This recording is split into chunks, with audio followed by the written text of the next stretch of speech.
Hello, America. I'm Mark Levin, and this is Life, Liberty, and Levin Saturday. Thank you for being here. You know, this constant effort by the Democratic Socialists of America, who are communists, requires a constant pushback. And that's what they're going to get from me, as well as the Islamo-Nazi regime in Iran. That requires our constant attention, too. So, again, we're going to address that as well.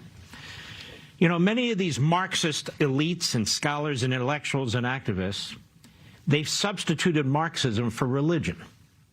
Marx preached that religion is nothing but mysticism. So it is that Marxists condemn Judaism and Christianity, either openly or in the pursuit of their agenda. Yet human beings need to believe in something greater and grander than their own daily existence. Most of us turn to our faiths. For most Marxists, their faith is Marxism. And for most, they become true believers and fanatics in promoting what is their faith, Marxism. Obviously, their faith is godless. God is replaced with an ideology. Their fervor is attached to this ideology. And this ideology is man-made and therefore grossly imperfect. But in the case of Marxism, the ideology is utterly and comprehensively defective, because it not only seeks to remake society from the top down, but it also seeks to remake society through re-engineering the human individual. This is why every communist regime subjects its people, the working class. Oh, they care about the working class. They endlessly use that phrase.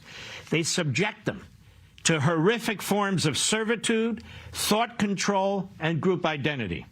And always in the name of the greater good or the common cause. Working people, a future paradise where all material things are free and plentiful to the masses. Except the working people pay the price. And I want you to keep this in mind every time Mondami or one of these flunkies with the DSA or AOC or the others talk about the working class and working people. It is necessary, as Marx wrote, to start with a blank slate, reject all that has come before, remake society and remake man. Mankind must be severed from his history, from his past, from all past ties to religion and capitalism and family and so forth. That's why they trash our founders. That's why they trash our Declaration. That's why they trash our Constitution and our history, the 1619 Project and all the rest. Marx preached the destruction of all existing cultural and social norms and attachments, which are said to be evil barriers established throughout history to enslave the working class, that is, the proletariat. Again, even the nuclear family, especially the nuclear family, and the bond between parent and child must be abolished. You see this in our school systems, where state schools, government schools, come between the parent and the child. That's intentional. It, too, is based on the bourgeois capitalist profit motive, they say. The parents exploit their children. Art and literature must be purged, as they are propaganda tools, we're told, for the establishment to indoctrinate the people and perpetuate the existing society and power structure. Education must be used to promote communal and societal interests. In other words, to indoctrinate Marxist ideological objectives like they are right now, not the priorities of the ruling class and the bourgeois capitalists. All focus must be on promoting the revolution. And again, you see that at the Smithsonian Institution. You see it at the Jefferson Monticello home. You see it now throughout our national parks and so forth and so on. And of course, the revolution has no end. It's constant. It's ongoing. It's constant. It's relentless. Why? Because Marxism is a thoroughly defective ideology, and circumspection is not tolerated. The defect, you see, is you. The defect is in the people, not the ideology.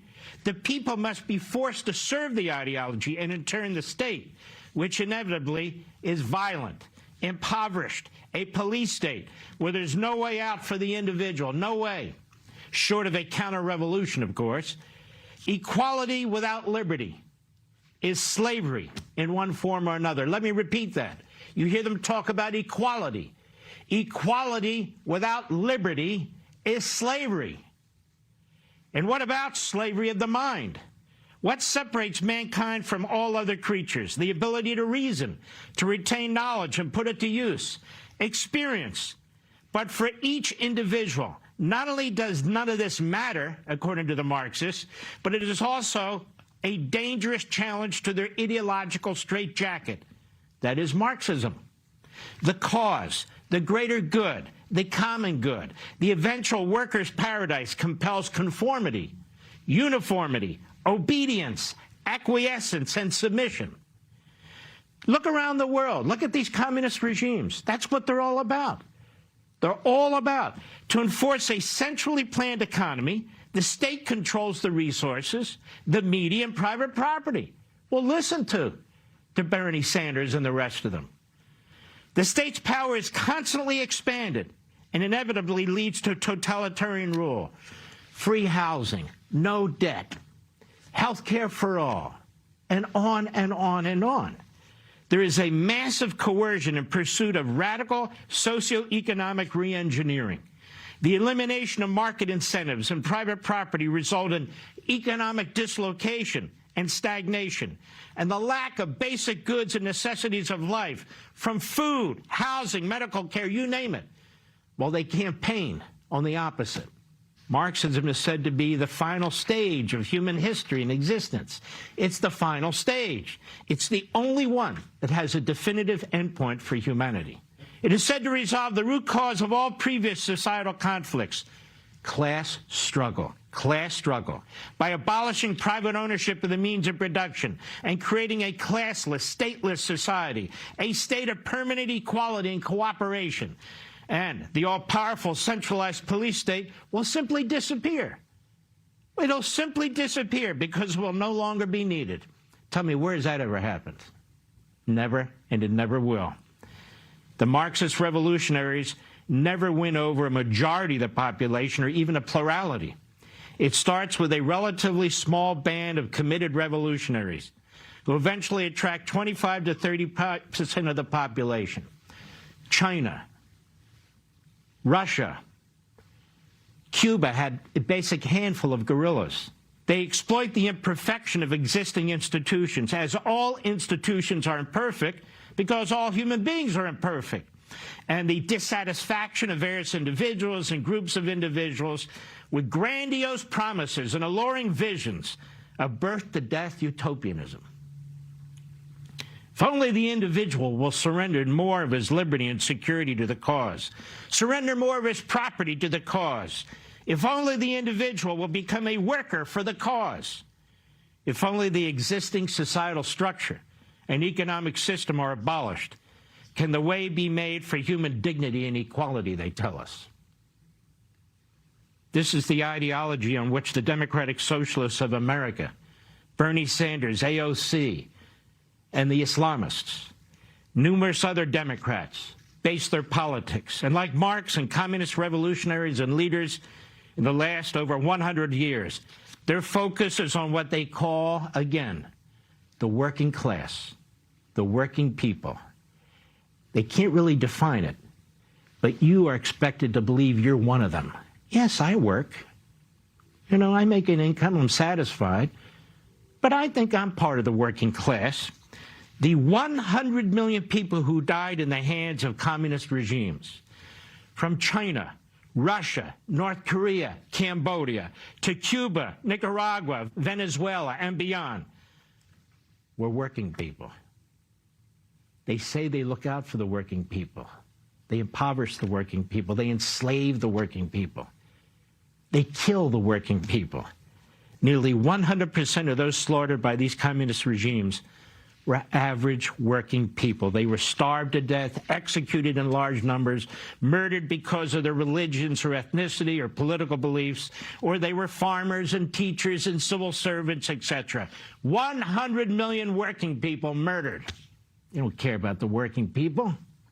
Remember that next time one of these political demagogues or communist mouthpieces go on about how they stand for and are fighting for the working people. Now I want to swing into Iran. First of all, the objective, opening and keeping open the Strait of Hormuz. That's one objective. Eliminating any possibility that the regime can have ever nuclear weapons. That's another objective. Destroying the regime altogether. That should be number 3 and the most important of all the objectives. To underscore a point I've made here for months, this regime cannot be contained. It cannot be contained for 2 reasons.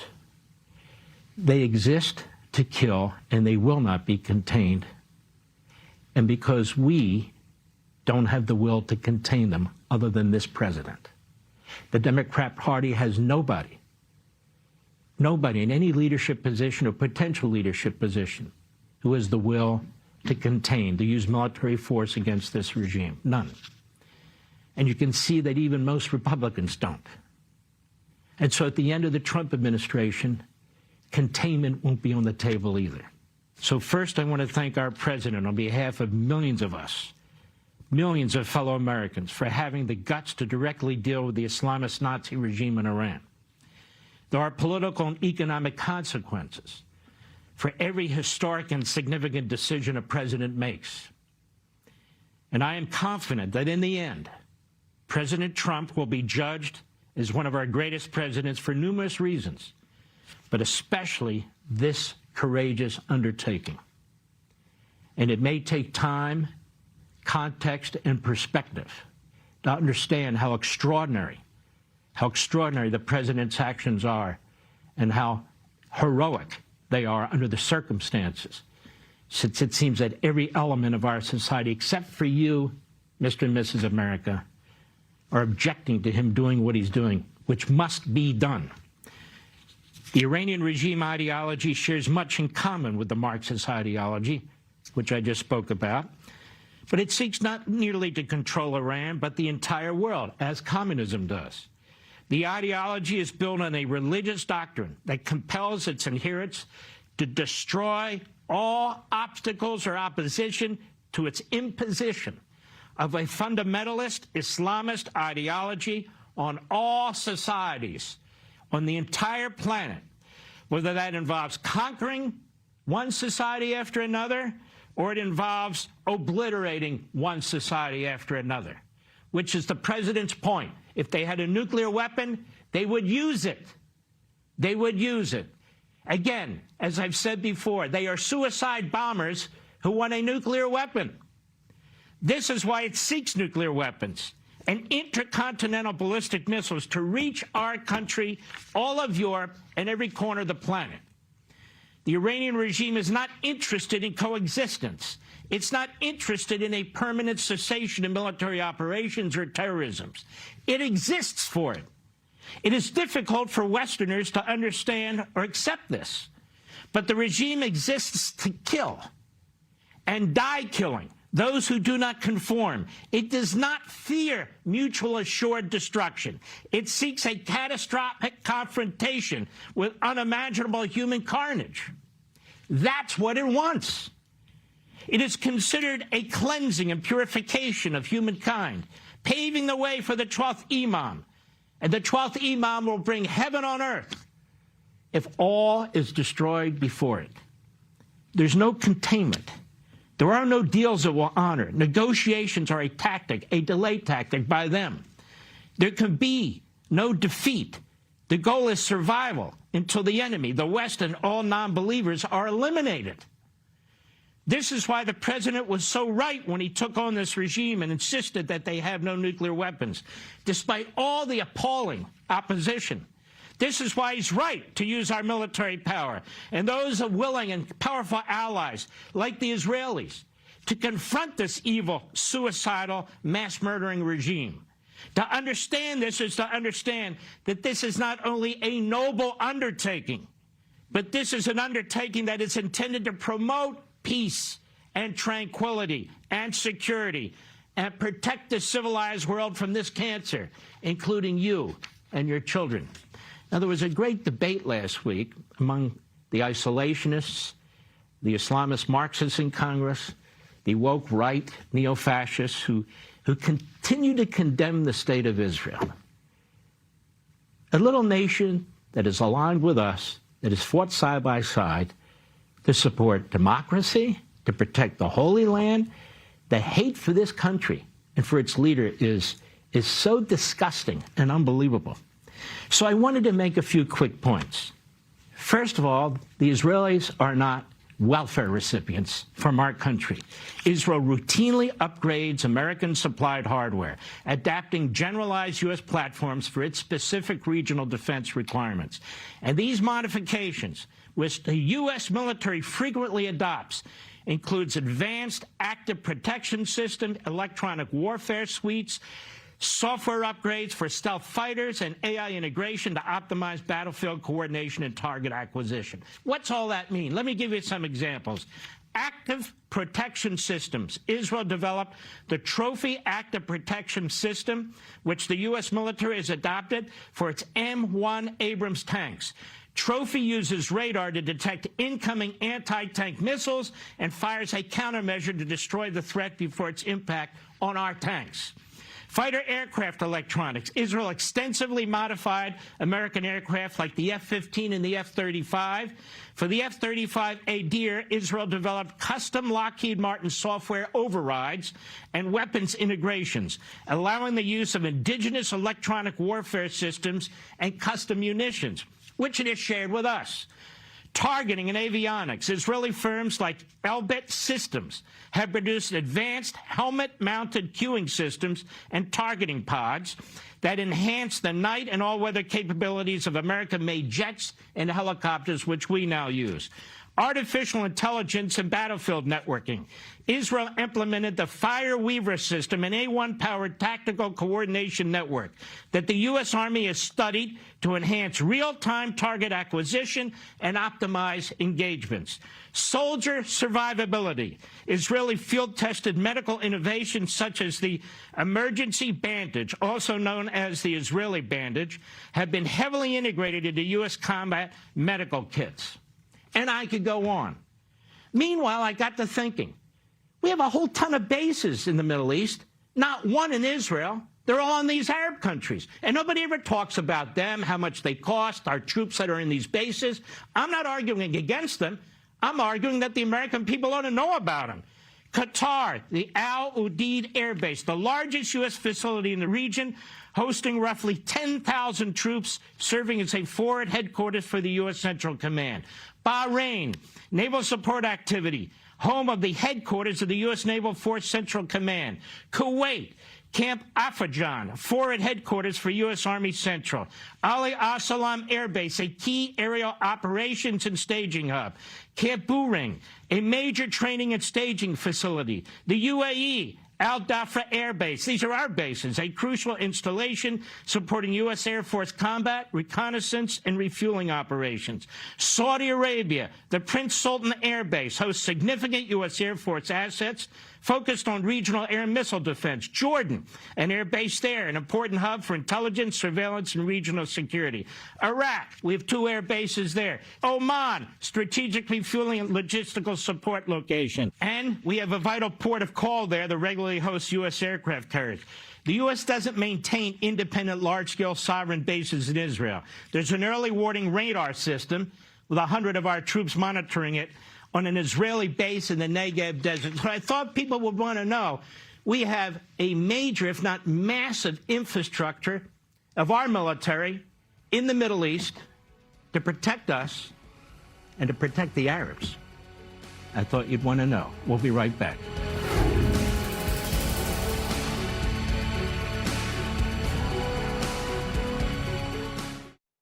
Be sure to like and subscribe for all the Fox News latest on YouTube and catch full shows streaming now on Fox One.